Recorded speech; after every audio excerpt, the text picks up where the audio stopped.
that way if we say any funny shit, it'll be recorded this time. Yeah, we always say funny shit when we're not recording them. If we record, we just say stupid shit that no one wants to hear. That's how we do. One way to start here. Well, what did we say this was? Episode 31. 31. I'd say welcome, but anybody who's listening probably forgot that we exist. So Yeah, I try to forget that we exist, but then I wake up and have to look at my ugly mug in the mirror.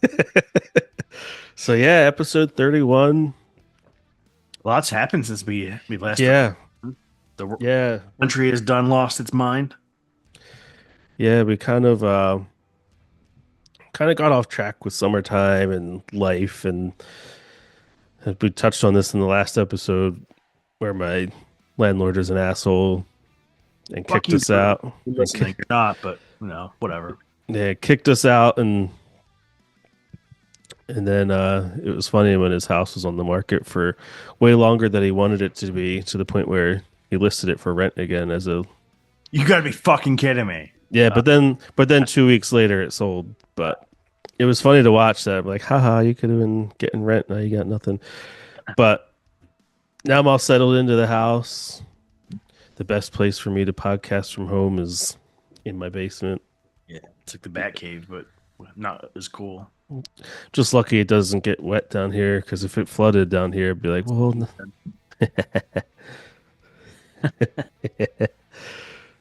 But all right, so last time we recorded, the country, like I said, has lost its damn mind. Put the Orange Menace back in the White House. I said to Jake, I was like, starting January 20th, if you're still in the country, you got to get back to your protesting Donald Trump and back to shit posting food. Remember that? For his entire presidency, shit posted food. We should have that guy on. I should send him an invite. Oh, dude. What the I don't even know what to say about it, because it's like those nightmares where you run but your legs are like concrete. Yeah, I have those from time to time, except it's I have a big headwind that I can't run into.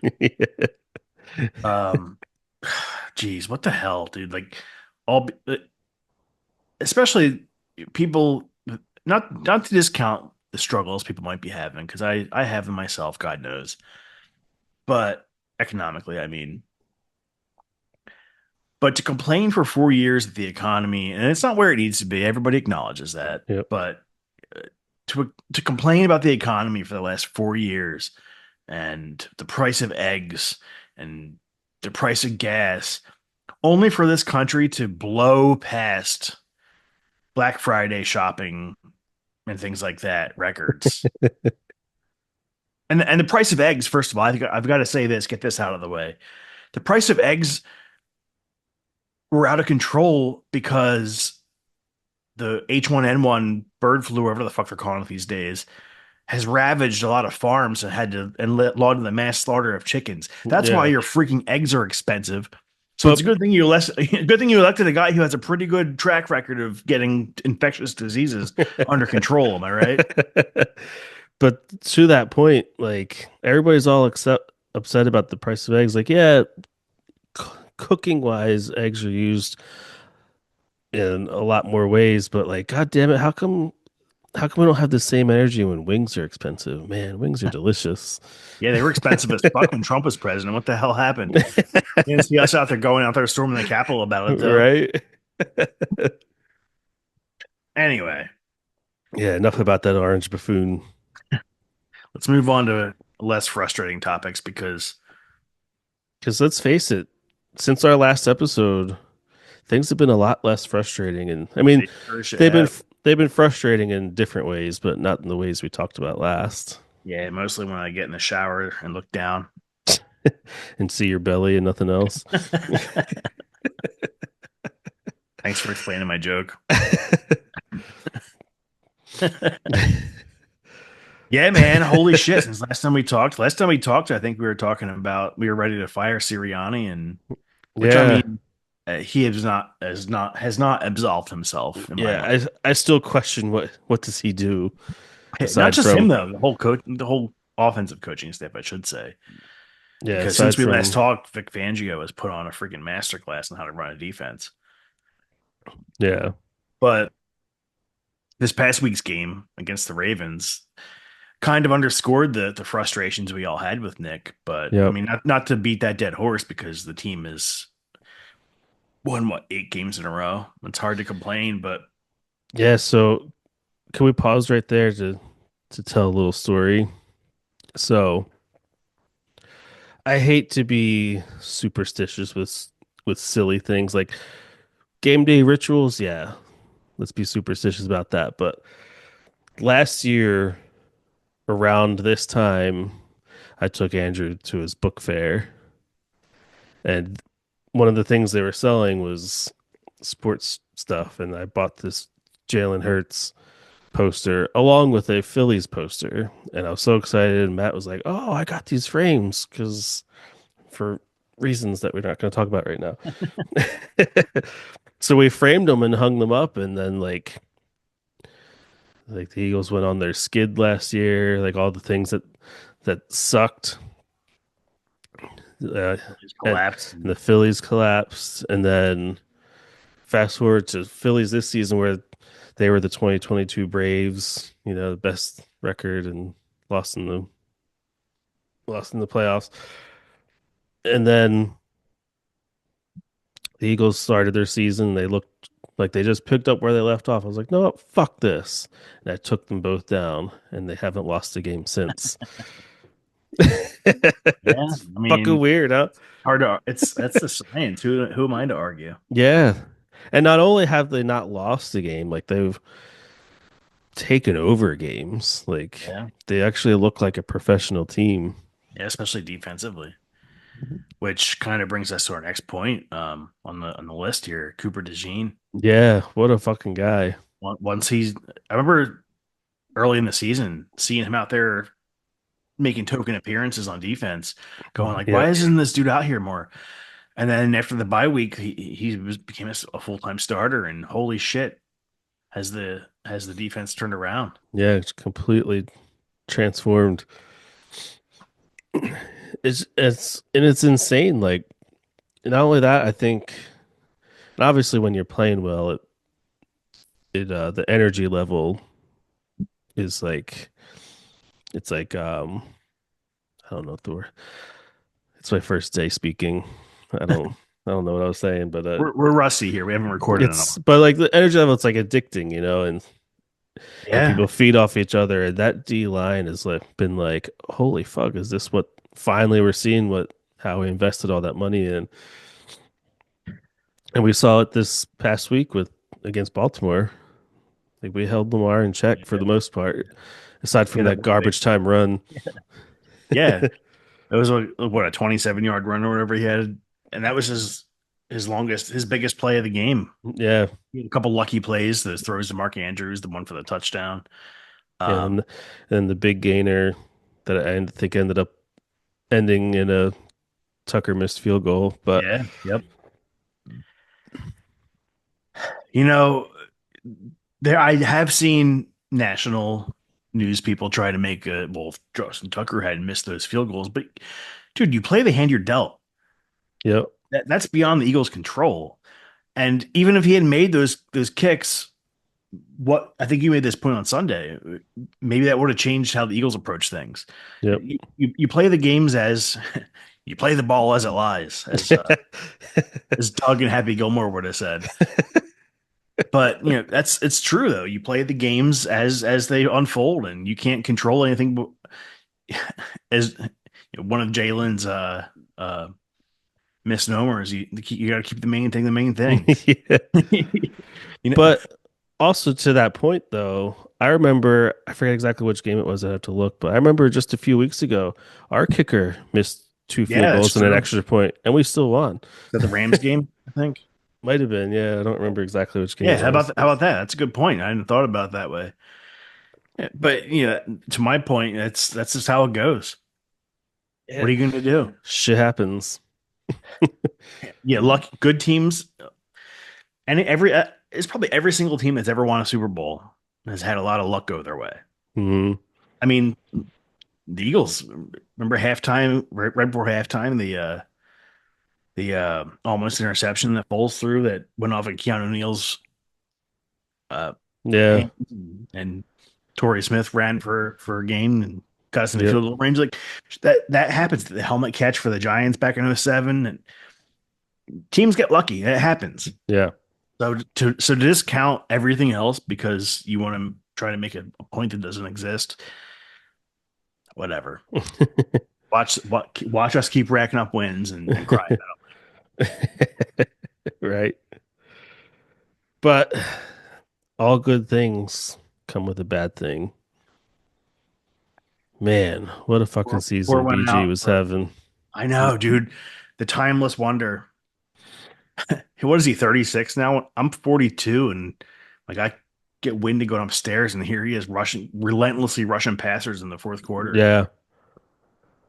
Yeah, it's fucking wild. Like I'll be what 38 this year, and I don't think I could even if I was trying to get in shape, I don't think I could be in shape just because I'm 38 and it hurts.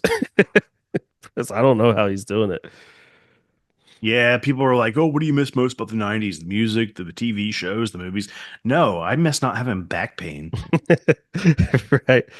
But It yeah, was BG, I read a stat the other day that I had to double check because it seemed so crazy.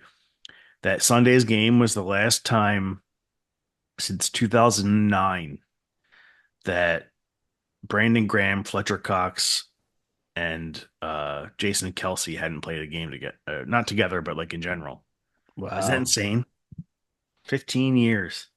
That is insane. And want to know something else that's insane? That I saw this totally unrelated to, I mean, it's kind of related, but it's just one of those things that you never think about. Like we like to joke about the shithead that is Jalen Rager, but I totally forgot that he was drafted the same draft class as Hurts. So they literally took Rager over Hurts. Right. That's fucking wild. Yeah, Hertz wasn't. Uh, I'm not sure he was ever considered a first round prospect. And I But think if I remember, I have to double check this, but if I remember, one of the criticisms of that pick when Howie took him there was that he would have been a late second round, early third round pick. But hey, you know what? Russell Wilson was a third round pick. Nick Foles yeah, was a third round pick. Tom Brady was, I mean, it's an outlier, but was a sixth round pick. yeah, And Jalen, I mean, thank God we made that pick because who knows where we'd be right now if we yeah. hadn't. But I just thought it was funny that it's just one of those things that was forgotten that he was taken ahead of him. But what's most infuriating about that is that the Eagles passed on Justin Jefferson. Hey, you know what? As But bad as it was in a vacuum, if you go back to that draft and you pause time, record scratch, freeze frame, and you talk to Howie, and the football gods give you an option of taking Justin Jefferson there, where they say a year from now, you can have Devontae Smith, AJ Brown, um, and everything else that's all the other dominoes that have fallen since. mhm, What would you pick? Justin Jefferson, or would you pick that whole 2022 yeah. Super Bowl? So But what's also funny about that is it's like, oh yeah, we could have taken Justin Jefferson and everything would have been good. It's like, let's look at the fact is that we'd still be going like, why the fuck do we have Justin Jefferson and whoever the fuck else we had, and they're running is 5 yard routes and looking like a high school football team. yeah. That still would have happened. And then So you also have like since we've had Devontae and AJ, name one corner. You could name the best corners you can think of that they played yeah, that have shut them down and like locked up the entire offense. You can't. But remember that 2022 game against the Vikings in week 2 where Slay just completely owned Justin Jefferson? We had like hmm, catches for 22 yards or some crazy shit like that. The world works in mysterious ways, right. So yeah. Anyways, that was totally unrelated, but but that's what we do here. yep. We just talk and hope We just people don't turn us off. which people are going to see this um, notification drop. They'll be like, "What? Who's that? I don't remember that people." Yeah. Hey, maybe that could be a good thing, you know? Maybe so, some of our best episodes, or at least our most listened to episodes, had nothing to do with the Eagles. Right.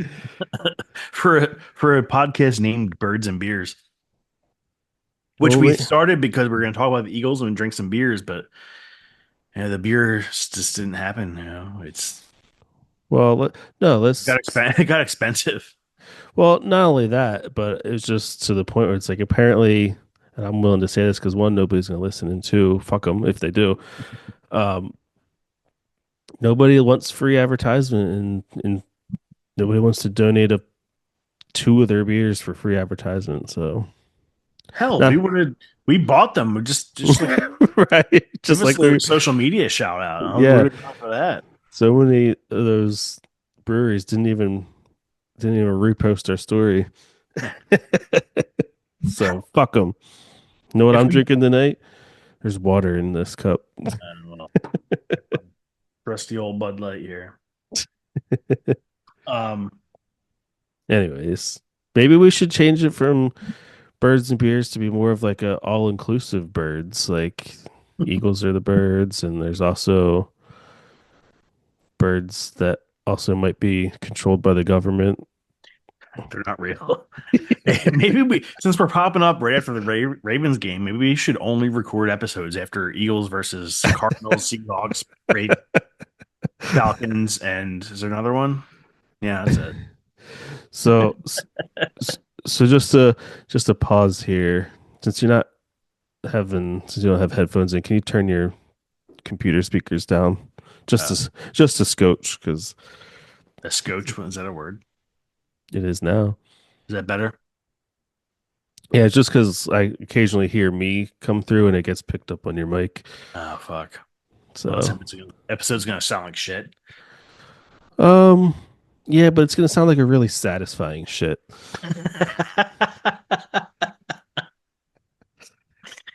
Well, that's good to know. You know those types of shits where you're like, "Fuck, I wish I could go back in time and do it again because it was so relieving." That's what this episode's gonna be. No, you know what? No, I don't know that because as I've had some satisfying shits, as most people have, but I've never gone and been like, damn, I'm so glad that the universe made humans dispel waste that way. Like, Okay. This why couldn't we have all just peed out all of our waste? Like this if you're an urban planner, you don't you don't put a sewage plant next to a playground. this little segment's for Gracie to tie us into the birds, beers, and butts. Yeah, oh yeah, the butts. She does love her butts. And we like And I talking guess this about, is our official off the rail segment too. but Uh, yeah, I do understand what your point.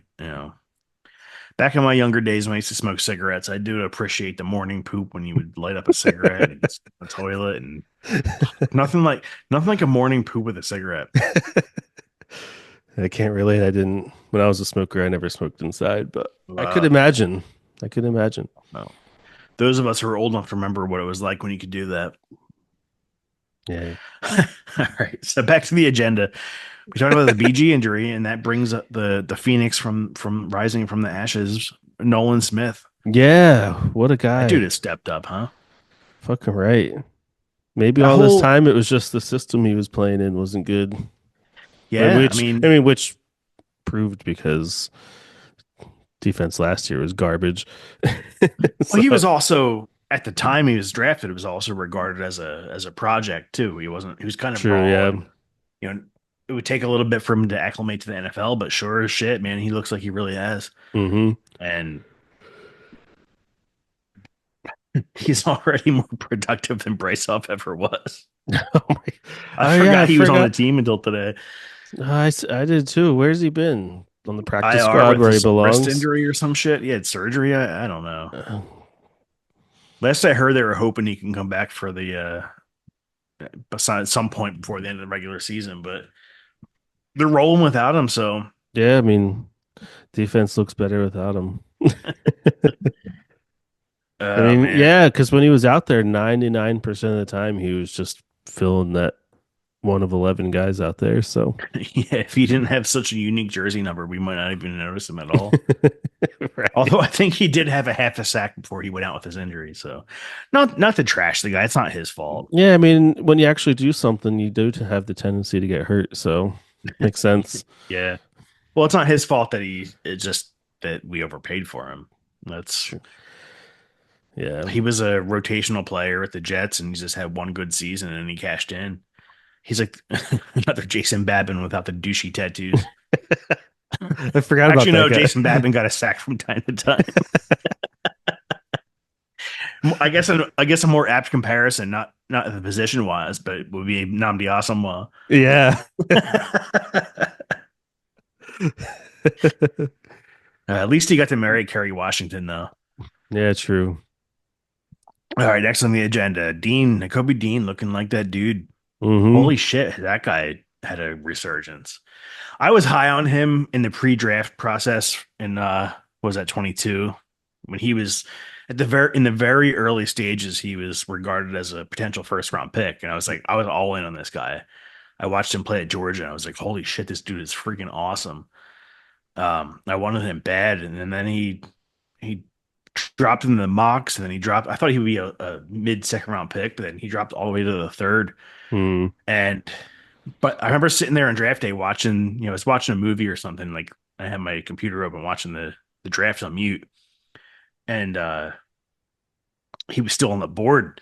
I was like, holy shit! Like I forgot this dude was like I just assumed he'd been taken already, and he was still there, and the Eagles got him. I was like, holy shit! I got that guy that I wanted, and didn't have to do it in the first or second round, and then his career so far has been plagued by injuries, and he wasn't didn't look very Yeah. good. He didn't look like he could play at this level when he did get playing time. But this year, especially in the since the bye, holy shit, does this dude look good? Yeah. He had that game sealing interception against the Jaguars.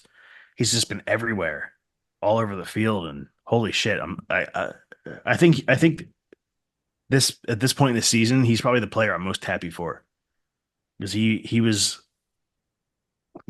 people had given up on him and writing him Yeah. off, and he's earned his place and proven he can play at this level. And man, Yeah. and then the guy playing next to him, Zach Bond. Holy shit, what Yeah. a Well, pickup he was. got got that guy out of nowhere, huh? When's the last time this team had not just one linebacker play at a high level, but two? I really had to think about this the other day. I mean, like even the Trotter days, Yeah. he just had a bunch of just the guys playing next to him. The best linebacker he had playing with him. And I say Trotter because that's probably the last impact linebacker they had, except maybe D'Amico Ryans. You make that point, that case. Yeah. Um, the Trotter days, he was probably the last Pro Bowl linebacker we had.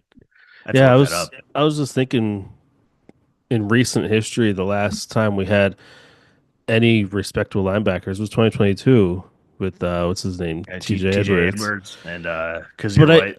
but even then back then I wasn't being like, holy fuck, TJ Edwards with the big play because Zach He Bond was a is just solid player and a fucking big part of that defense, but yeah, he wasn't he just he wasn't wasn't Trot everywhere. he wasn't the guy that's going to be remembered like Trotter was Yeah. or Well, Bill Bergey or whatever. Like, but I really thought about it, like we had Trotter for those years, but then he had like a cast of characters like Omar Gaither and Keith Adams and yeah. Akeem Jordan and Brian Roll playing with him. Like the best player he had playing with him at the linebacker position was Carlos Hemmons. But outside of that, probably have to go back to even those '90s teams. They had Seth Joyner, but can you remember name another linebacker on that team? Nope. Yeah, that team was known for its defensive backs and their defensive linemen. Uh, I guess you probably have to go back to the '80s with Bill Bergey and Frank LeMaster to have two linebackers you can even name, let alone What do you we're mean? playing at a high level. I mean, Mark Semino wasn't respectable. Mark Semino, or it was the other guy, Nate Wayne. Yeah. Yeah, we've Remember had a that bunch of just the guys guy? at the position for a long, long time, and to see these guys playing, not only playing at a high level individually, as a tandem is really cool to see. Yeah, And for this team, we've been screaming for good linebackers for how many years? so too many years to be honest. Yeah, Too many. but here we are. Finally, and we got him It's in the hard. most unsuspecting way too. He's just wasn't he a free agent signing? Who's Zach Bond? Yeah. Yeah, he was just a rotational, more of a pass rusher type linebacker, and Hmm. then Fangio put him at off ball, and holy shit, has he's nobody. I don't even think Howie or maybe even Fangio himself probably never even thought he would play at this level as an off ball linebacker. So Yeah. it's hard to look at this defense and say like point to a big hole, a big Hmm. weakness, a big liability. Yeah. which is something we haven't been able to say in a long time. Yeah. Because this year's draft, we actually addressed our issues, which we never fucking do. Yeah, and I say that with a big caveat is that we only played one game without Brandon Graham because he was only a part-time player, but he was still playing at Yeah. a high level and making a big impact. So we don't have a big sample size to necessarily say for sure, but you know what the what we do have to work with. It's hard to look at this defense right now and go Yeah. and say there's an obvious hole that we need to fill, which isn't to say you can always get better, but like we said earlier, you go to war with the army you have. Yeah. Like right now, I trust this defense against any team in the league. We just we We just we had the proved biggest it. test of the season and proved it. Yeah. So bright So future for these young guys, huh? yeah, and that's the thing. Like all these guys, who's the oldest player on the defense right now that's going to be here? I mean, I don't know how old Zach Bond is, but this is only Nolan Smith's what second season, Jalen Carter's second season, Jordan Davis's third. Cooper DeJean's a rookie. It's hard to believe that Cooper Yeah. DeJean and Quinion Mitchell are rookies because they're playing like all pros. Yeah. But holy shit, dude! Even if they don't end up winning the Super Bowl this year, which I'm not going to say they can because, like I just said, they can beat anybody in the league right now.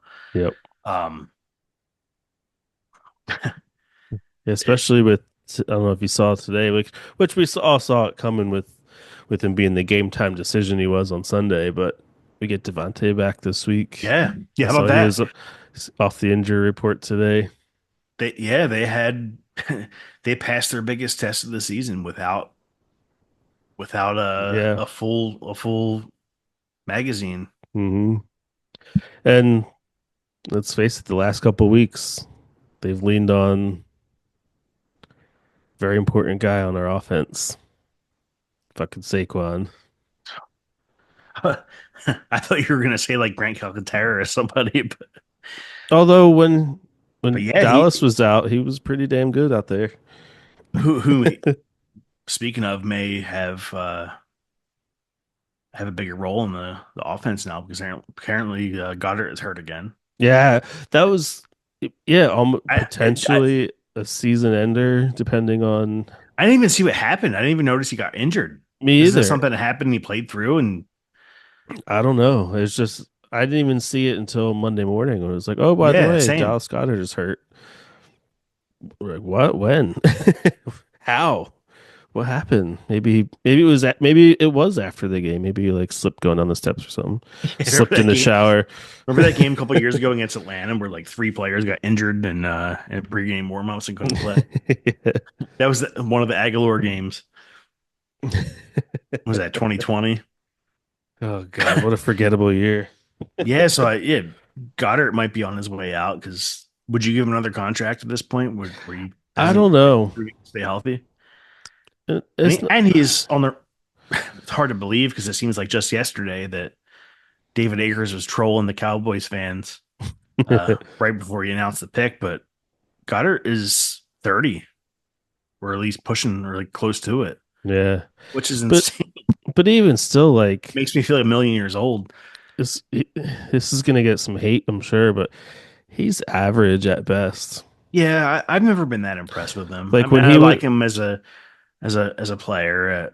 He's a good rotational piece, or not a rotational piece, but a good role player, I should say. but when he was out those couple weeks, offense didn't even miss him. Yeah, Like okay, and another capable tight end came in and did the job pretty well, actually. So yeah, that has to do with the idea that, I mean, when you have Devontae Smith and AJ Brown and Saquon Barkley, and the tight end is never going to be a focal point of the offense yeah, like it would have been, say, in 2003, or even the Eagles the 2017 Super Bowl team when Ertz was there, or the Selleck days. Um, so I mean that means he's also expendable. So hmm to the question, would you re-sign him? You don't really need to, yeah, because when you have this kind of ridiculous offense, um, you don't need to spend big on a tight end because they're no, going to be an afterthought anyway. So yeah. But anyways, we got to that point talking about fucking Saquon. What a fucking beast! I saw the stat that he's already right beat his season high of yards in a oh yeah, season. He yeah, did that a couple weeks ago, right? yep. And then against the Rams, he obliterated LaShawn McCoy's single game Yep. rushing record for the franchise by something like 40 some yards. I I struggle to come up with something to say about him because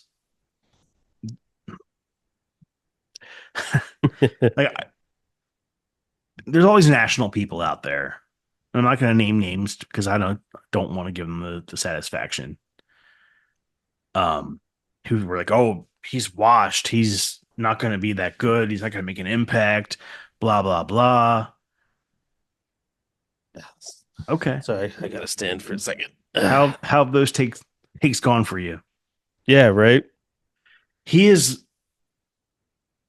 Like, literally made an impact on this team that no player has since T.O. in 2004. yeah, for real. He's been that good. Yeah. And to say he's been good is fucking ridiculous. The guy has been I I'm at a loss for Hmm. words. It's like you're watching this dude go out there, and remember the Cowboys game where Jalen dumped it off to him, and he kind of like bounced off a dude with a spin move and somehow made it to, like, it was like a 3rd and 12 or something like that, and he ended up with at a first it turned it into a 1st and goal Yeah. from like the 5, like just on sheer willpower. And he's obviously the big play that will be remembered for 50 years from now is the reverse hurdle. And Yep. I I I put him on the agenda here to talk about him because we have to, but like I just don't know what to say. 'Cause there's nothing I could say about him that the tape won't say for Yeah. me. True. He's just I've never seen anything like I Yeah. said, TO 2004 is an only comparable thing, but I think arguably Saquon has been more important to this team than TO was to that team. Agreed. And and we always hear about like good players going somewhere else and it's like, oh, they just need that change of scenery. That's been Saquon's case and so much more. Like, not only did he get that change of scenery because he was like he wanted to play in New York, but didn't want him. So why would you want to put your health on the line for somebody for a team who doesn't really want you there? So he kind of came on in here with that like, oh yeah, fuck yeah, I'm gonna prove myself. And then on top of it, like every player that's ever played here says the same thing about our culture and the lorries and how well they're treated. It's like that's like double reason to want to go out there and play well. So I It's think not that's what just we're that. seeing. It's not just that. It's just also that Saquon where he was drafted by the team that drafted him, he was never in a position to succeed there. Yeah. He was taken, I think, what, fourth overall or something like that. To the Giants, who haven't been good since Eli Manning's like prime. Yeah. For them to take a running back when they had so many other needs, and they never had an offensive line that could block for him. They never had wide receivers except for his career overlap with Odell Beckham's. I think maybe for a season or two. Never had a supporting cast that where the safeties have to play outside the box, and he was still an impact player. Yeah. But his career was doomed from the jump when he was drafted by the Giants. And now he comes here and you see the real Saquon. Yep.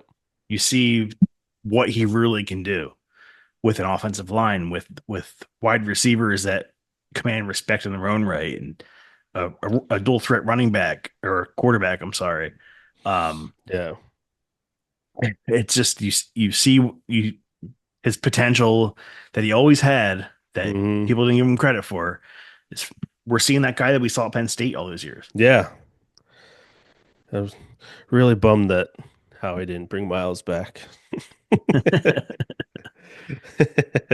Yeah, I really thought that was going to happen. Maybe next year. maybe next year. Well, yeah. I mean, he hasn't been so great in Carolina, which I guess is a nice segue there for next week. Yeah. So He's would he's coming back to Philly, but in a different way right now. is he still playing there? I haven't paid attention to that team as much. So they have that Chuba Hubbard guy Yeah. who they just gave that big extension to. I So it's weird. I think he's listed as their number two running back, but he plays like we play Will Shipley, like a couple plays a game, which is fucking insane. Granted, it's very obvious that Carolina's offense isn't on the yeah. field for very long, Well, but it's also good for Miles, I guess, if he wants to continue his career for this season. He has yeah, been too he's gonna be up since he fresh. signed that. Yeah, since he has it. It's gonna be fresh. I haven't. It's hard to pay attention to a team, Molly. If you're listening, close your ears to a team that sucks so bad.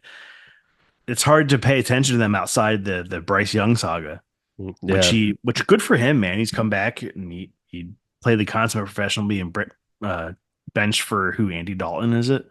yeah, I think so. Um,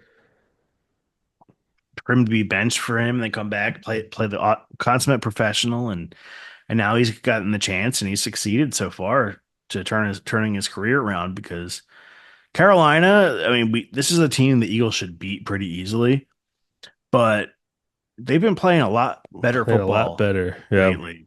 They've strung a couple wins together and kind of had fucked themselves over draft wise, but culture wise, they've turned it around a little bit. And had uh, an almost win last week yeah, they almost beat the against Chiefs a couple KC. weeks ago. Yeah, yeah, that's what I was saying. They had Um, it. They had it tied at 27 with like a minute to go or something like that. who was that against, the Lions or something? No, against Kansas City. Who they almost beat somebody else that's a legit Super Bowl contender. Was the Lions, I think, maybe. I don't remember. Maybe. Like I said, it's hard to pay attention to these fools, but so this team, this I kind of look at this game the way you could have looked at the remember the 2017 Niners game. Yeah, That's a team that was on wasn't a great team, but they had a good core of players, and they were just missing a few pieces. And I think potentially Carolina mm, could be that team that could turn it around within a year or two. So, I mean, the Eagles beat that team by like 23 points or something like that. But and I expect a similar outcome this Sunday. But Carolina is not the team at this point that the record suggests. So it's a team that the Eagles should definitely take seriously, yep, because that's how you lose to these teams. When you look past them into the Steelers, especially the week after. yeah. I like their. I don't know if you've seen many of Nick's locker room talks after the games, but I like the what he's talking about is like I don't know if you saw this one after Baltimore, but he's like I think he said, I think the words were like, "Don't drink the poison," meaning pretty much like what he said the week before was like, "You're gonna see on TV, people are gonna be texting you about how good you guys are. Don't listen. We haven't won anything yet." And I fucking love that mentality. It's like, yeah, we won a game, but that doesn't mean anything. It reminds me of 2017. Remember Doug's "We're We're not not done done yet." yet. Yeah, similar energy there. Yep. Um, So hopefully they can, like you, I brought that up because hopefully that brings us to be like, all right, we're gonna take Carolina seriously. We're not even gonna look forward to Pittsburgh yeah, or the rest of the NFC East. you have to because you drop this game to Carolina, then suddenly you're looking at a much better team in Pittsburgh. Yep. If that becomes 0-2 over the next two games, then you really put yourself in a hole if you want to catch Detroit or even Minnesota. Because I think Minnesota is in the if they can take care of business against Detroit, could potentially end up with a one seed. Yeah. Which I think I, I'm not a big believer in Minnesota, but them winning the one seed is the difference between you playing at Yeah. home in the playoffs and not.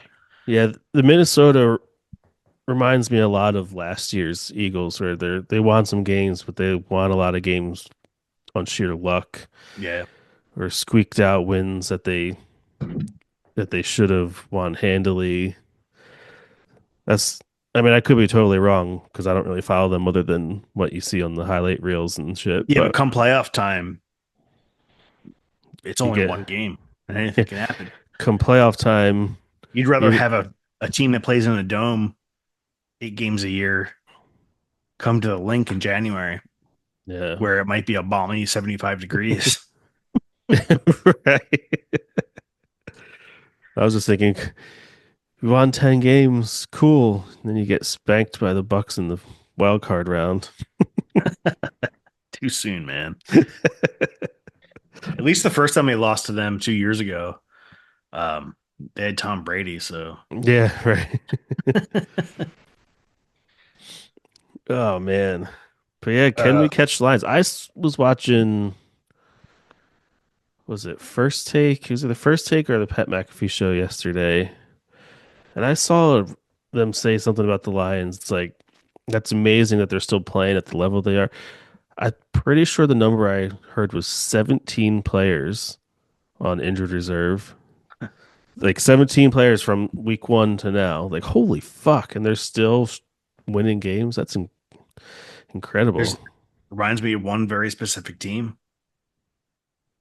Yep. You know what I'm talking about? No. 2017 Eagles. Yeah. Hopefully it doesn't go the same for them, though. Yeah, remember that though? They had Jason Peters was injured, Jordan Hicks, Darren Sproles, eventually Everybody. Carson Wentz. Um, Yeah. Fucking Bazillion everybody. injuries by the end of the season, but so yeah, that's a big question for them though. The Eagles passed that test, but can the Lions? That's another Hmm. intriguing storyline Yeah. I throughout mean, the end of this, last couple of weeks of the season. And they yeah. have I a mean, big one tomorrow too, which could determine whether the Lions or the Eagles have home field. So and they they play the were, Packers tomorrow night. and they were, a mismanaged game clock away from potentially losing a Thanksgiving game. Thanks for nothing, Chicago. Matt Eberflus. And he got fired the next fucking day. He should have been He should fired on change his Thanksgiving. he should change his first name because he doesn't rate Matt Right? Eberflus. Dude, what the fuck were they doing? More like Matt Everlose. Am I right? Or should I say, what the fuck weren't they doing? That was a dumb joke, I know. That's what we do here. Yeah, but seriously though, they have a big game tomorrow night. The Eagles have the head-to-head tiebreaker over the Packers. So say the Yep. Packers end up winning that division somehow. It's unlikely, but we don't need them to do that. We just need them to beat Detroit tomorrow. Yep. Um, and then suddenly the Eagles are in the driver's seat for the one seed. So, It's possible. and if earlier we were talking about the turnaround the team had, imagine where we be right now. Saquon had held onto that ball against the Falcons. Right. Yeah. Dude, if we lose out on the one seed because of that one fucking play, and it's never just one play, I know. I'm No. just joking, but Like, hey, the fact that we dropped the game like that and they're still in the running for the one seed says a lot about the grit and the determination of this team. So yeah, they yeah, lost I and talk they shit, but yeah, man, holy fuck, we're right in there. And with the injuries the Lions have had, maybe the Packers can take advantage tomorrow. And I think they still have to play the Vikings too, don't they? yeah. Were you still here on Sunday when I said, what if they put 3 weeks between the end of the season, or even 2 weeks? If you put 2 weeks from the end of the season to when the playoffs start, and gave teams the opportunity, if they so choose, to replay one of the games from earlier in the year, and if you win it, you get to trade them. People would die. Dude, could you imagine the fucking if that was the thing, and you could it's like, oh yeah, we if had we just handled the Bucks, I would love to play the Bucks now versus back then. Yeah, seriously, how about that? Fuck it, let's just do an NFL Hunger Games and see what happens. Let's replay that game, and if we win, we'll we get to take that win and change our playoff seeding. Could you imagine? That'd be fucking insane. I would just rather have that one playback against the. Yeah, You go back in time. You can only go back to September. You could tell the coach one thing, like, dude, just run the ball, run some yeah. clock, and kick your field goal. Or just run the Or you ball tell and you Saquon, look it into your hands, man. or just run the ball there. Chances are Saquon picks up that first down anyway. Yeah, how about that? Instead of getting cute with the running back flat pass. And to the coaching staff's credit, we have seen less of. They still make some questionable things. We saw it last week against the Ravens, the 31st ranked pass defense. We had no real game. The game plan didn't really seem centered around Taking exploiting advantage of that. that. It Yeah. was kind of like, oh, they'll be expecting us to do that. But yeah, we have seen less infuriating calls in late game situations since then. So Yeah. I'll give them It's credit where it's due. They're and still since infuriating sometimes, but I'll give them speaking of credit. infuriating, how's the most flagged team in the NFL not get a single holding call on That them? game was crazy. Well, do you remember that big Lamar run at the end that allowed them to score that garbage time touchdown? That Jalen Yeah. Carter's jersey ripped because he was being held so hard, and it didn't get called. Like, what the NFL hell? officiating is a terrorist organization. They Full really stop. are. That's all. That's all I have to say about that. Oh man. It wasn't just that game either. Like the Rams game was equally Yeah.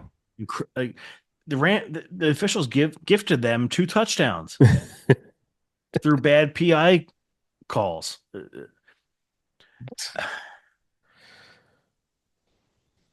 How a multi-billion-dollar organization, which has which like the NFL is, which gets a lot of public money, whether it be stadiums uh, being funded by state funding and local tax revenue, or just consumers putting money into the product. How they Yeah. have such little oversight and can get away with shit like crap officiating year after year after year is just an indictment on It the really. system. Ugh. And they have no incentive to change because who's going to make them? In Who in watches the Watchmen as they say. in related news, did you see something in college football the other day. Probably not. So I saw this on, if anybody watches uh, the Monday Night Football post game show with SVP and whoever is willing to stick around and do the show with him, which is usually nobody. Usually it's just SVP all by himself. I'll do it. How much do they pay? Right. But they had this one where they talked about bad bets. And the one that stuck out the most to me um was the Penn State game from this past weekend, where apparently the over, or it was supposed to be 53.5 points scored in the game, and Penn State was up 38-7, and they had the ball back instead of just running out the clock like a football team does. They run their offense and they throw a touchdown pass with 4 seconds left when they were up 38-7. It's like, come on, man. House always wins, right? They made a phone call and was like, yo, we're about to lose. Yeah, there It's is a shit like case to that be that made makes me there be that like, that it's sports betting has had a real impact on yeah, officiating is called. And like you're, I'm not typically a conspiracy theorist, but but it makes sense when you're up 38-7. Like, why are you even running an aggressive offense when you get the ball back with a minute left? But instead, you decide to run a 2 minute drill and just go run up the score. And especially since, if you watch the sequence, it's like they have a few chunk plays. They get a goal to go situation, and it was fourth and goal, and they threw a touchdown pass on with 4 seconds left. it's the kind of shit that makes you really wonder. Like, it kind of puts in stark relief how we got here government wise. Yeah, Shit like that happens, and you wonder why conspiracy theorists have taken over the government. yeah. But next on the agenda, I had Quinion here, but what can you really say? It's kind of like the same as Saquon. Holy fuck, man! No one expected him to be Like we a expect him to lockdown be corner, and we good, did but allude to this earlier. Um, Dude's been ridiculous. He's been a shutdown corner. It's like yeah, a the last time the Eagles had a rookie corner this good was probably Bobby Taylor back in 1995. yeah. Uh, Bobby the blanket. so I'm not sure what else we can say about that. So I'm going to just go on to next on the agenda. We have written down random other shit. And boy, do I have some random shit to talk about. Let's hear it. I'm ready. Buckle up, everybody. So it's been brought to my attention over the last couple weeks the existence of cheese caves. You ever heard of these? But at first, I thought you were talking about cheesecake, and I'm like, oh, I love cheesecake. But then it was cheese caves. So Cheese no, caves. no, I haven't heard of cheese caves. Sounds delicious though. I I've been so fascinated by this concept that I only tangentially looked into the origins of why they exist. Um, and for anybody out there who says Jimmy Carter was a bad president, I give you the cheese caves. Whatever fucking reason. And I've read multiple things, but the one I'm going to go with is that there's was some sort of farm issue back in the 70s. And the federal government thought it was a good reason or a good idea to stockpile a massive amount of cheese in underground caves across the country. Take a guess many, how much, rephrase, how much cheese do you think the federal government is stockpiling right now? Take a guess Well, it's in gotta be. pounds.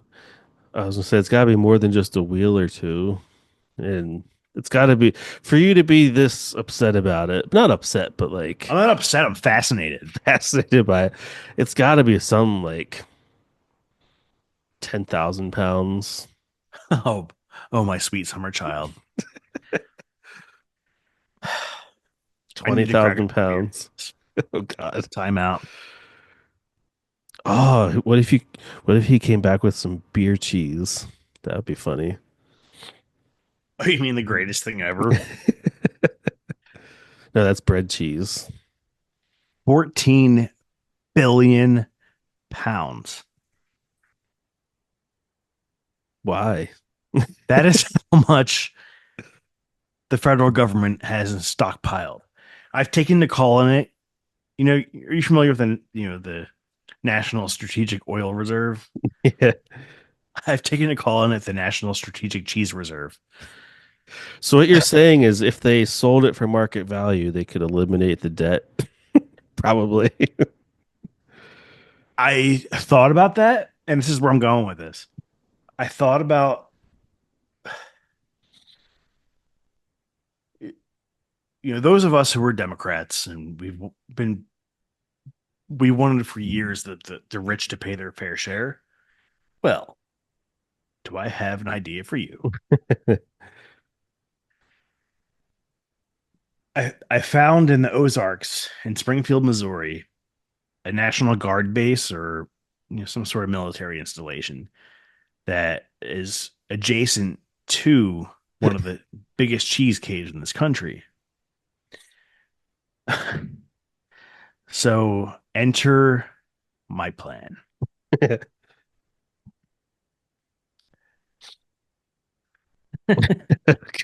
It's so ridiculous. He doesn't even want to say it.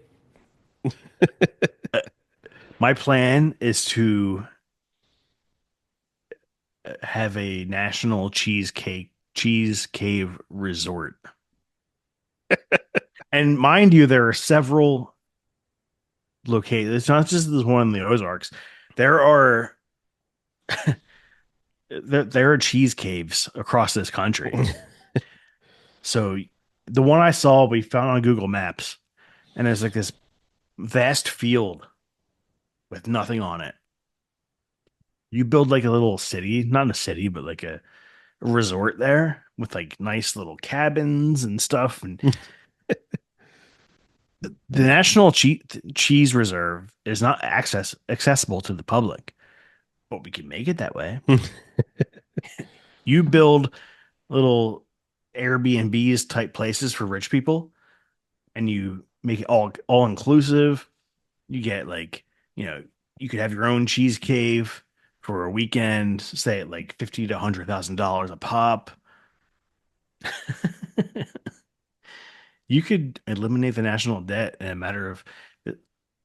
I, I'm no mathematician or economist, but think about the possibilities.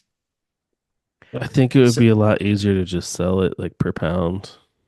no, so no, no, no, no. You don't understand.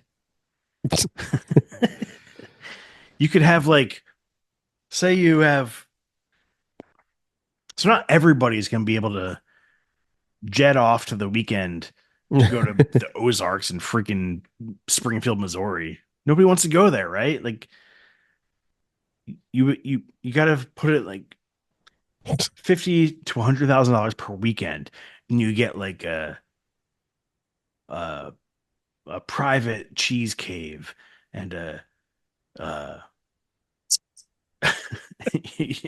you get like your private cheese tasting, and you get to And pair it with like whatever wines that you want, and oh, whatever your cheese uh uh preferences are. also, so like if you book this place and you want it to be like the honeymoon package at check-in, you get a fancy cheese plate to take up to your room Yeah. Yeah, see, my point is the possibilities are endless. with a bottle of champagne.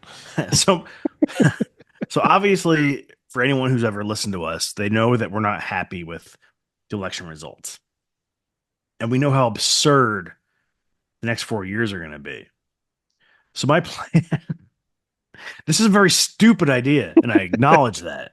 And I think that's the whole point. My goal for the next 4 years to cope with the madness that we're gonna all have to endure is to get this stupid cheese plan in front of a government official, like whatever fucking like Joe Rogan, who is probably going to be like the Secretary of the Interior or some shit. Get this in front of them and get them to acknowledge as a legitimate plan. That's my goal for the next 4 years. And you know what? Fuck it. I'm gonna put some brochures together. I'm gonna post them on our social media at Birds and Beers Pod on Instagram. And you're gonna see my I didn't articulate it very well because you know I have like 75,000 tabs open in my brain and I don't know where the music's coming from. I'm gonna put this together in a comprehensive plan on our socials, and I'm my goal for the next 4 years is to trick someone in the fucking Trump administration to propose this plan to Congress as a way to pay down the national debt. This is gonna be the equivalent of Space Force. Yeah, but it might actually serve a purpose. Uh, Unless a Death Star shows up in the fucking galactic universe or whatever the fuck. Space Force isn't going to do shit. And no one's ever convinced me how a gas powered weapon the U.S. military uses would work in space. I don't know, man. The cheese caves. That's it's a that's how great, we're gonna it's a that's how great we're gonna plan. trick the 1% into paying their fair share. I feel like no, what comes to mind hearing you pitch this idea, it's like when McLovin shows up with his fake ID, um and Michael Cera's character is like, "It's a good idea, it'll work." Where I he's just was gonna say he's this. just rationalizing, but with every doubt in his mind. I was gonna say it sounds more like you ever watch There's Something About Mary when he picks up the hitchhiker and he pitches his proposal for 7 minute abs instead of 8 minute abs. Yeah, But hey, that's the whole point of the Trump administration, right? It's one giant grift. And I'm going to convince these morons that the cheese cave resorts are a good idea. I will dude. I have mean, next episode. I promise you this. I will have a more. Um, this is only an abstract theory. I will have a outlined plan for the cheese caves in the next episode, I mean, it has the whether you like it or possibility not. to gain traction because this is the same guy that throughout his campaign was like, "Oh, buy my watch, buy buy my shoes, buy my Bibles." And did you hear that The one Bibles. church? Did you hear that one church replaced all their Bibles in their church with Trump Bibles? I think As it's if, Oklahoma, was it, where the government is going to buy Trump Bibles, yeah. but don't call them a cult. They'll get mad. Are you familiar with Jamestown back in 1978? I think it was. You know, Jim Jones and the. It's where the whole drinking the Kool Aid comes from. Yeah. Are you familiar with that? Yep. True crime nerds on Reddit will correct you on this or correct people on this. But it wasn't Kool Aid that they drank; it was Flavor Aid laced with cyanide. Um, yeah, that and I think it was like 1,100 people drank it and killed themselves, women, children, people, like fucking. But you know the difference between MAGA and Jamestown is that Trump would charge them for the Kool Aid. Yeah. 100%. Selling watches, and this about selling watches and shoes, and they still fucking elected him president. Amazing, isn't it? Um, did you happen to see any news today? Are you talking about the United Health situation? Dude, what a fucking crazy situation that is, huh? Yeah, you know what though? I would say thoughts and prayers, but they've reached their lifetime cap on thoughts and prayers, so No, I can't give it to them. mine are out of network. Yeah, too Sorry. bad. But Sorry I about your was luck. I was talking about that today, and it's like, what if this wasn't just a hit for like money purposes? What if this was, well, a lot of people on the internet is speculating this. It's like, what if it was a disgruntled A lot of people subscriber, are saying, a disgruntled subscriber who had him himself had like, I was talking to Eric about this earlier. Like, this was before the Affordable Care Act was a thing, so it was a little bit more egregious. But back in the like 2010, Andrew's mom went to the hospital with belly pain, and she was there all night, and they it was discharged with no disposition. Right? They were like, "Oh, you just got belly pain. We don't know why. Follow up with your doctor." Blah blah blah. But because she had no disposition, she had Aetna denied her fucking claim and sent her a bill for $27,000. Jesus Christ. Like, so she fought it, and they ended up being like, "Oh yeah, we'll cover that and pay it." But it's like that was one instance, one time. Like, I'm sure there's other people out there who had some sort of medical emergency and was unconscious and had life-saving measures and then woke up a week later in the ICU and then got moved to the PACU and stayed another couple days and came home, got back into their normal routine, and a bill comes in the mail for like $1.5 million. Like, even a $10,000 bill is enough to ruin somebody's life. I couldn't imagine a $1 million bill like that. So my point is, it's like I wonder if this was more than just a hit amongst um, like rich people, or if this was a disgruntled subscriber who had something like that happen to themselves or their family members, and they're like, "No, fuck you, I'm going to ruin your life too," or had life saving care denied. Fucked So up thing is that we live in a country where supposedly due process is a thing. So it's hard to speculate when things like this happen, but we also live in a country where, like to your point, medical care can save or ruin someone's life, and it's yeah, just a hair's difference. So it's not out of the realm of possibility. Where you remember the movie John Q with Denzel Washington, where yeah, his needed a heart transplant. Like it could be something like that where someone just snapped and that's a fucked up thing. Is when shit like this happens, you have to think like that's a serious yeah. possibility. And time will tell to see if they ever catch the person, what their Yeah. motive was. That's a big if. Did you see any video of the guy or see the description? I saw a still like a screenshot from the like a Dude was super nondescript and perfect. He was wearing like gray, I think it was gray sweatsuit, and hopped on a bike and left. yeah, I saw Like, good luck. I saw a still from like a surveillance camera or whatever where Yeah, he's like pointing the gun, but that's all I saw. but Um, but dude was trained. I saw the video that was released. Dude was not unfamiliar with a firearm because he had a suppressor on it, and I'm guessing the suppressor, he every shot had a malfunction that he had to clear, and he took like 6 shots, I think, and he had to clear a malfunction every single time. So it's not like the average person who never shot a gun before would be like have a malfunction and be like, "What the fuck?" But it was like even after the first shot, you see him re-rack it, and then there was another time where he racked it, and it was still unsuccessful. I had to rack it again.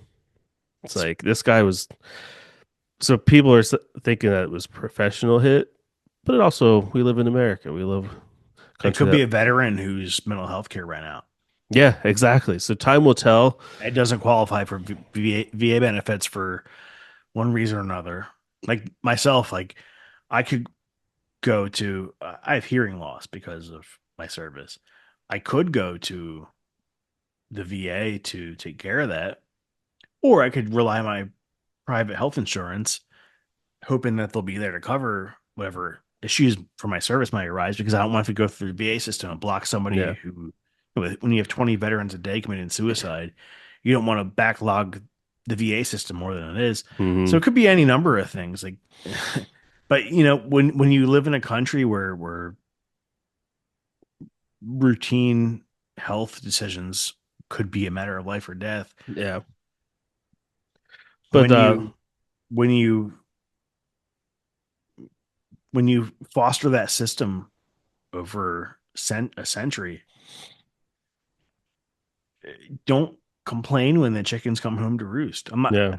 I'm not somebody who advocates violence. I think anybody who listens to us knows that I've been very clear about that, but it doesn't mean I don't also understand the desperation Yeah. of people.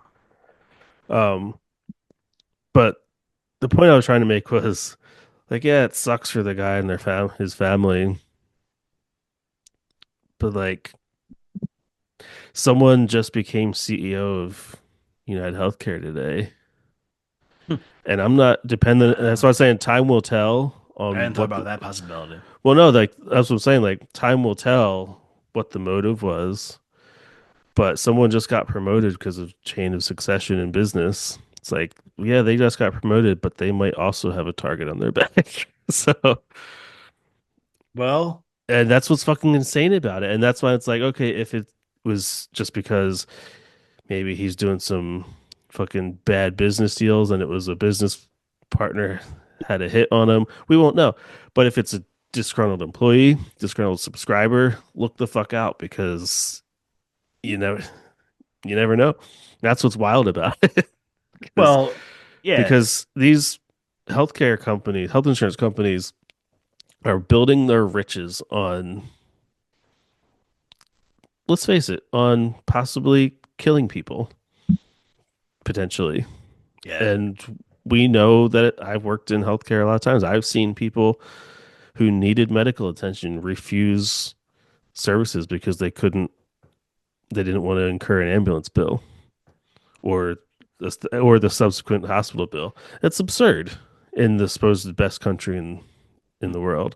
That's absurd. yeah. If we're going to continue to be a society where that doesn't account for basic human needs, we should also be a society that emphasizes the French Revolution in history class. Yeah.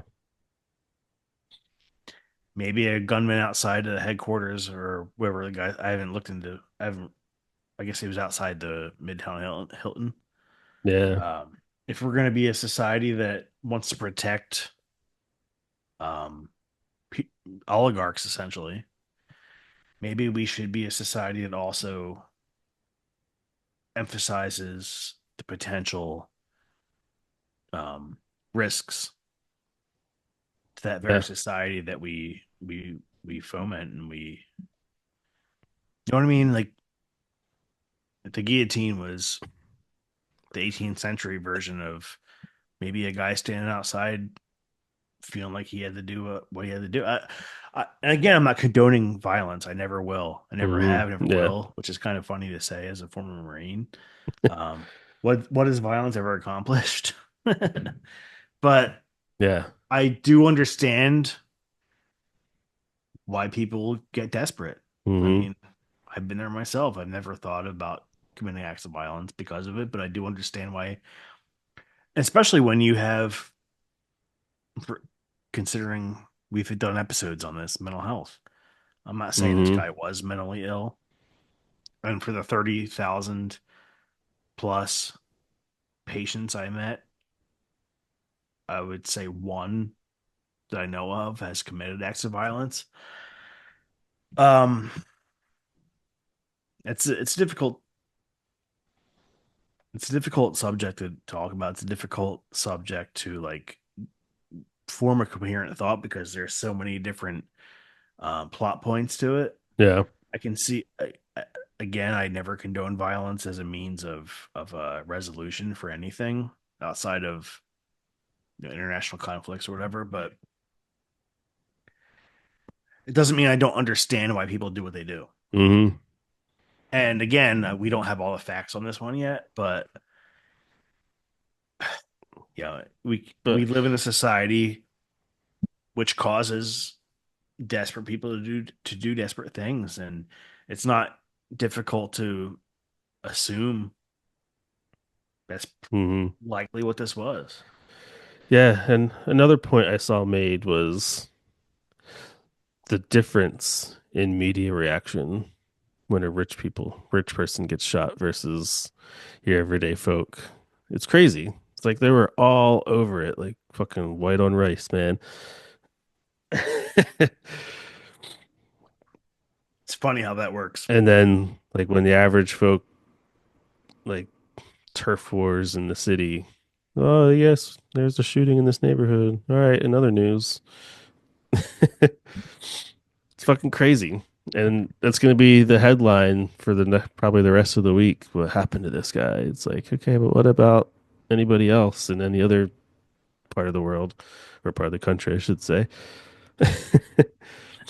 It's like that Joker line from The Dark Knight, where if I were to say a truck full of soldiers would get blown up, or a gangbanger will get shot, but one little mayor gets shot, and everyone loses their minds. Yep. Man, that's where we are as a society. We're rationalizing what the fucking Joker says. But yeah, he wasn't wrong. Like, things like this do get more attention than anything else. Yep. But yeah, I will be interested to see if they catch this guy or have any legit leads because it's going to be so hard to track when he was dressed like anybody else who might be on their morning commute in New York City. And someone like him, the victim in the case, I'm sure they have no shortage of enemies either.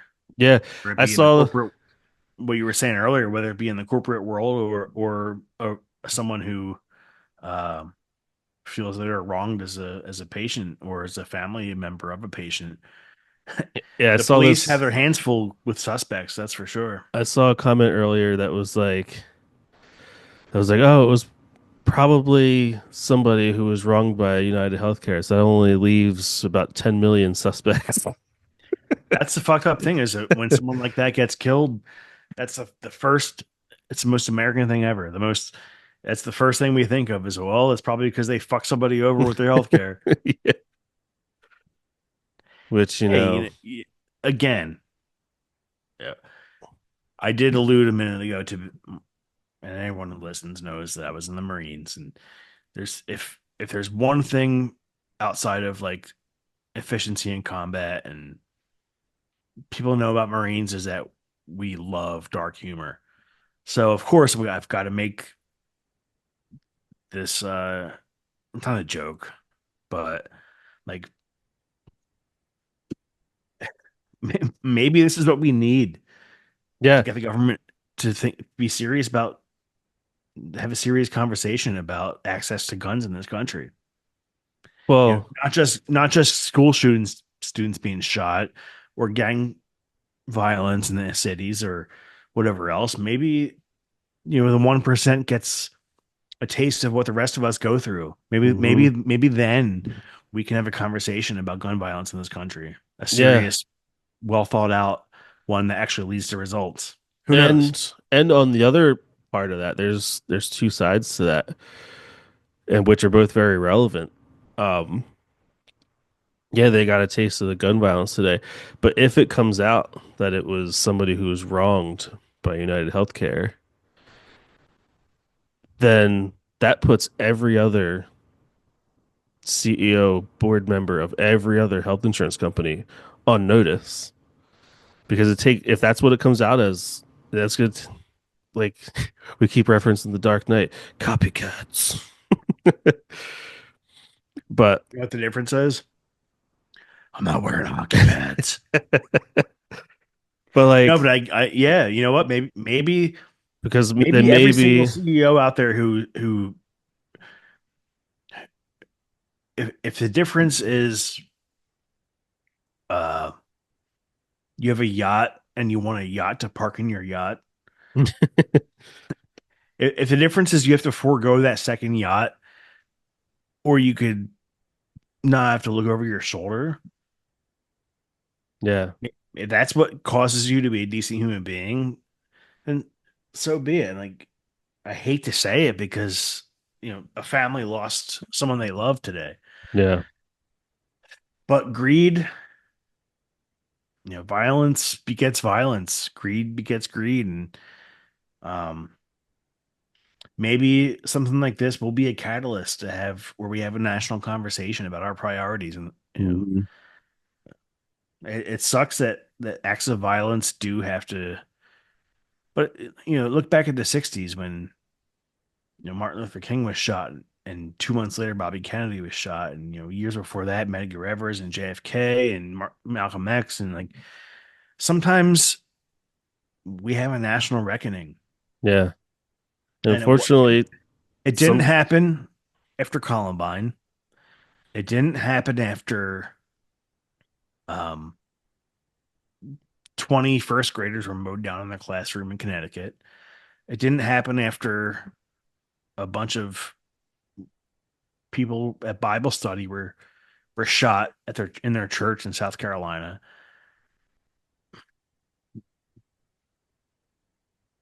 yeah, Maybe it does take something like this to shock the oligarchy into action. yeah. But the fucked up thing is I'm not counting on that. Me either, because we should wear um what you're gonna see is probably people out there wearing 9mm handgun pins to show how much they love handguns.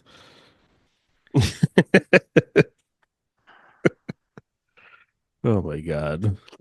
I can't believe, although I can believe it too, that we're seriously having this fucking conversation and be like, yeah, as much as it sucks, like you said, a guy got shot, somebody lost their dad probably. And I'm assuming he was married, might not have been, but like a family was just broken apart today. For what? When this could have been something so avoidable had But it's people such 12, 14 years ago just not dig their heels in for these big insurance companies to maximize their profits. again, um The we don't know the motive. details. We don't know Yeah. the motive, of course, but Yeah. Who knows? context clues are a thing for a reason. And right now we have the intersection of two unique American problems: healthcare and guns. They meet head to head. Imagine that. Yeah. Watch. We just had this in-depth conversation. It's going to come out that this guy was fucking the CEO's wife of fucking Or is Independence it Blue Cross. was a case of mistaken identity? Right. It's like, oh, well, he didn't mean to kill the CEO of United Healthcare. All right, back to life as usual. Yeah. Well, you know what? Well, we can make jokes about this because He was even supposed, if the target was the intended target, we'll just be back to life as usual 3 weeks from now. And yeah. Oh, he was supposed to shoot some other guy in a suit. or he was supposed to shoot that guy because the guy's company denied his claim and his wife died or some shit. Yeah. Again, I'm gonna, man, this is I'm, this is I'm how we got gonna. Mr. Freeze. Dude's wife had a degenerative disease and they couldn't afford to treat, and look what happened there. It was when The I writers at DC Comics tried to warn society. when I first saw that news today, and it's a shame because I've seen in comments on every news posting, it's all generally the same energy. It's like I was like, oh, I was like, holy crap. Anyway, Yeah. like that meme. Oh wow, shame. Anyway, But the fact that our mind even goes there when the CEO of a healthcare company gets assassinated, essentially. Yeah. The fact that our first reaction is that it was probably a disgruntled person who lost something they love because their illness didn't get treated. Even if that wasn't the motive, that says a lot about our society that that's the first thing we think of. Yeah. And here's another good point. Low, I know he gets a lot of hate in the movie world, but people should go back and watch the documentary Sicko, Yeah. because that, if for anybody who's not familiar, it's basically a documentary about health insurance companies ripping off people to maximize their profits and denying claims and shit. And it's not even a new issue in the country. Yeah. Jeez, Matt, slow down. Easy on the Pepsi. I can quote that Do because you it's know who the Christmas first time. president was to propose health care reform? Take a guess. I don't know. Really? No guesses? Nope. The first president to propose health care reform was Theodore Roosevelt. Yeah, see, I would have never would have guessed that. He became president in 1901 after McKinley was assassinated. Over 120 years. Well, this is the way we've always done it. That's like red flag for any company. It's like, oh, you never want to work for a company that says, oh, this is how we've always done it. But yet here we keep doing the same thing every fucking day in this country. Well, let's hope the last season of the United States isn't as bad as the last season of Game of Thrones was. At least we'll be here to podcast about it. I kid. I kid. I kid. I kid. I will never give up on this country. Even if we do elect a fucking reality TV show host twice with a vice president who fucks his couches, with a speaker of of the house who shares an app with his son to monitor each other's porn intake. Oh man, those things I exist. We've come too far, man. We That's can't what let the that. likes of Donald fucking Trump be the end of the country. Well, he almost got a dry run blueprint of it. Just was that Monday, yesterday in South Korea. Did you see any of that nonsense that went on over there Yeah. for a day? And those people were like, "No, fuck you. We've seen this movie before. We're just not all gonna go to work today." And look what happened. And oh, never That's mind. not if that is not if that is not a master class in how important democracy is. Yeah. The fact that it could fucking work. I don't know what it is. Well, the problem is here in the States is there's 75 million people who will be like, "Fuck yeah, I'm going to work despite this." And there's 75 million people who will be like, That "No, is I'm not." true, isn't it? And then it'll be like, "Oh shit." But the fact that the people and to these people who are like, oh, this is why we need guns and blah blah blah blah blah, even though most of them would never have joined the military themselves and fought against actual enemies. One one in five South Koreans owns a firearm. One in five. Yeah. And they push back on a tyrannical government without a shot being fired in a matter of hours. Yep. That is real democracy. Hmm. Good for them. Yeah, back to your point of this is why we need guns for when we have to fight back on our government. It's like, remember when um the Ukraine thing first happened a couple years ago, like that first couple weeks, and like here in the States, everybody was amazed about uh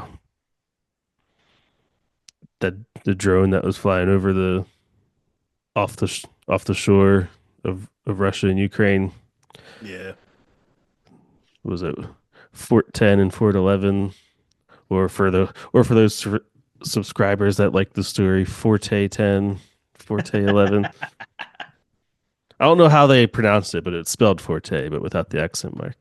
Um, but anyways, people were Wasn't loving that. Russia's forte. But anyways, the point I'm making about that drone is like, yeah, they flew that drone for days on end from a base in fucking Italy.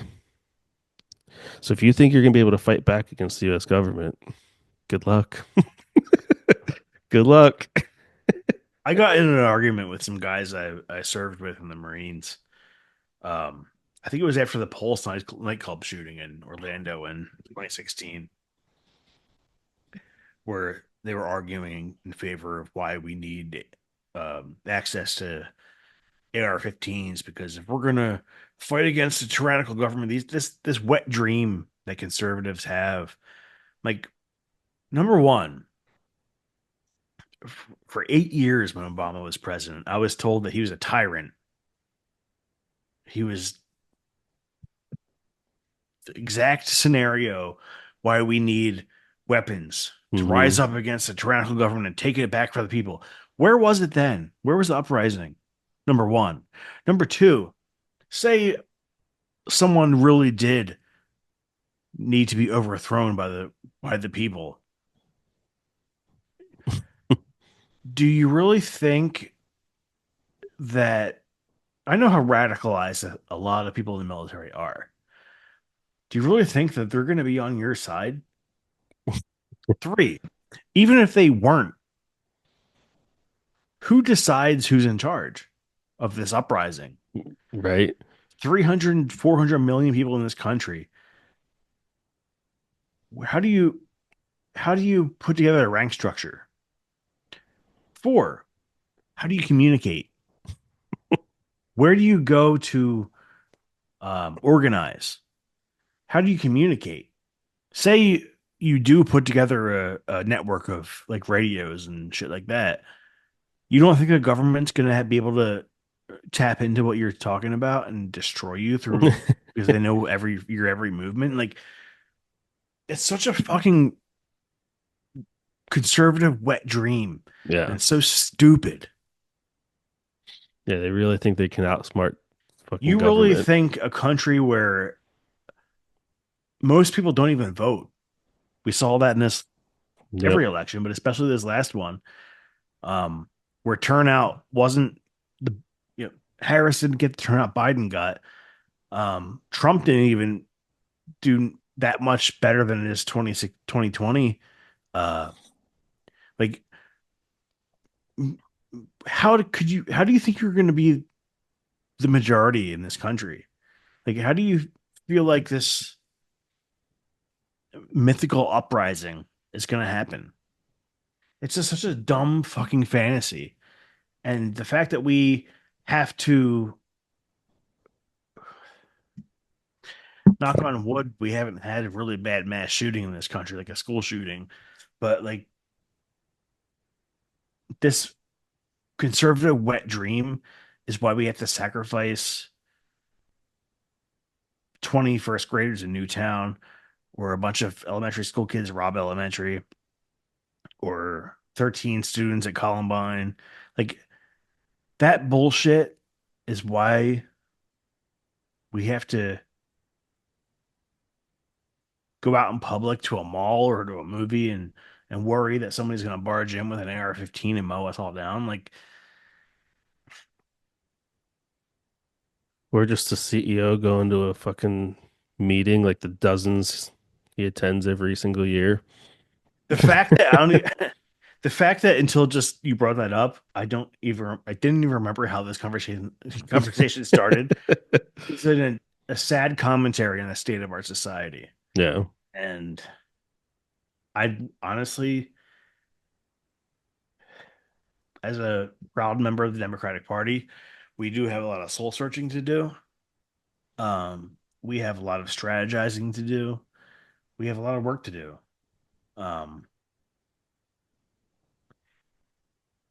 Yeah. I think this is a good place to end, but I will say this. for anyone listening who agrees with us politically, and I assume that anyone still listening to us does, my first election was 2000.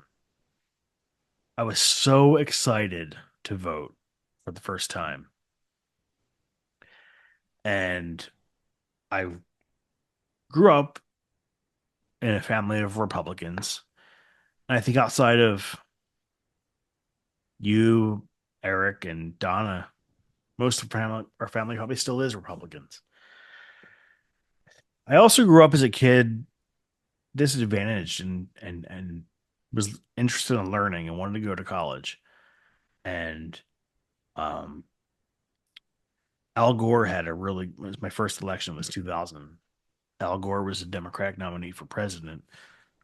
He had a really for the time progressive plan to expand access to college for underprivileged people, and I was all about it. I still love Al Gore. I was one of the very few people excited about voting for him. And then we had the whole hanging Chad situation in Florida, and George W.'s brother was the governor there, and you know I wouldn't say that it wasn't stolen like the J6 people think it was stolen, like in 2020. It was they did everything they could to game the system to win Florida. And I was devastated because I really thought that if Gore lost Florida because a lot of different factors. Uh, but if those factors didn't all come together to cause death by a thousand cuts, he would have romped to the presidency. And I remember being dejected back then. Like, the presidency can be won, by 537 votes. Like, why does mine matter in Pennsylvania? Like, and I know now that was the wrong idea. It's for that very reason that your vote matters. So, what I'm worried about is that we saw a woman, a very probably the most qualified person ever to run for president in the history of this country in 2016, lose to a carnival barker, to a reality TV host, to a guy who would have been better suited taking his $400 million in finger painting over the next 40 years rather than investing it in steaks and water and all these other failed ventures. To see a first lady, a senator from the third biggest, most populous state in the country, Secretary of State, lose to that guy. And then fast forward 8 years later to only see it happen again. Couple that with all the other challenges this country faces, climate change especially. Like, it sucks for me because up until 2 weeks ago, here we are, and we were at the time in November, and it's still 70 degrees. It sucks for me, like Andrew will be 8 in March. What's the planet going to look like when he's our age? Yeah. So all that to say, I'm devastated to see how I'm terrified, I should say, not devastated, but I'm terrified to see how the people who were as young as I was in 2000 now, I'm terrified that they're going to check out Yeah. and just take this election result and throw their hands up and say, well, there's nothing I can do. Because you know what? That's the worst possible take anybody who cares about the things that we care about It's the worst possible conclusion they could draw from this election. Because yeah, it does seem bleak. It really, really does. And for me, it seems bleak. But the worst thing that young people can do is check out, and that's what I'm afraid. That's how I felt in 2000 when I was a young person. I wanted to check out. I never wanted to listen to politics again. I was like, why do I even vote? But